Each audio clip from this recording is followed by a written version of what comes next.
With respect to the ongoing major combat operations in Iran, Operation Epic Fury is moving ahead successfully and according to plan. With each passing day, the United States military is increasing its advantage over the terrorist Iranian regime. It's no surprise that we are seeing the remaining elements of the regime become increasingly eager to end the destruction and come to the negotiating table while they still can. Despite all of the public posturing you hear from the regime and false reporting, talks are continuing and going well. What is said publicly is, of course, much different than what's being communicated to us privately. As a result, President Trump issued a 10-day pause to postpone planned strikes on Iranian power plants and energy infrastructure. This remains a truly once-in-a-generation opportunity for the regime to make a good deal with the United States, permanently abandon their nuclear ambitions, and stop acting as the world's leading state sponsor of terrorism. One way or another, Iran will no longer have the credible ability to threaten the United States or our allies, which is, of course, the overall objective and mission the president set out when he launched Operation Epic Fury.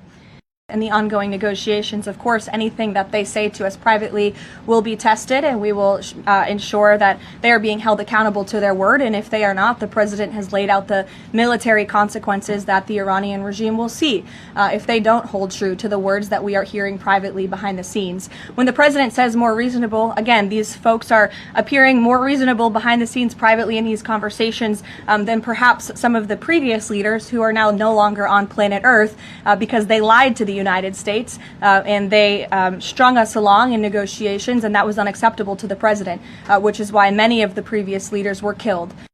Back during the Persian Gulf War, 1990-1991, Arab countries paid for the vast majority of the cost of the war. Kuwait, Saudi Arabia, the UAE. Who's paying for the cost of this war? Will those Arab countries step up to do just that? Well, I think it's something the president would be quite interested in calling them to do. I won't get ahead of him on that, but certainly it's an idea that I know that he has and something that I think you'll hear more from him on.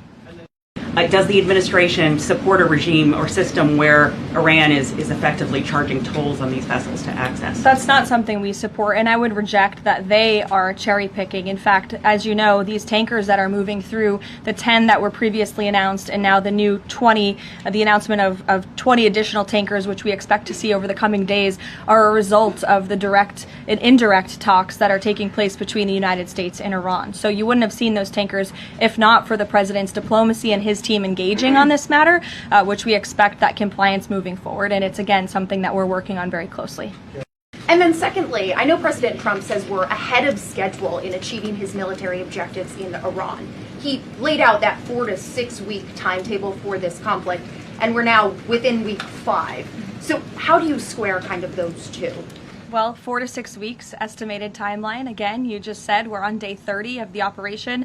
I just provided you with some of the updates from the Pentagon directly in achieving the objectives, and the military has been enormously successful. I think we should all be very proud of our armed forces for what they have done over the past 30 days. The mission will continue until the objectives are achieved, and that 4 to 6 week timeline does remain right now. I don't have any updates for you on that.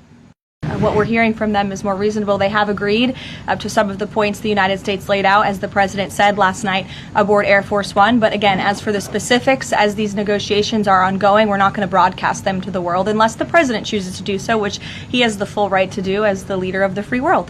But I know the president has set a deadline for April 6th in just 1 week.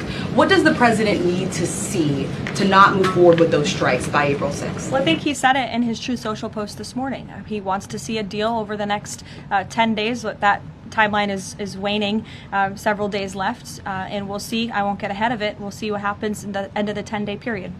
On the May 10th, Thank you.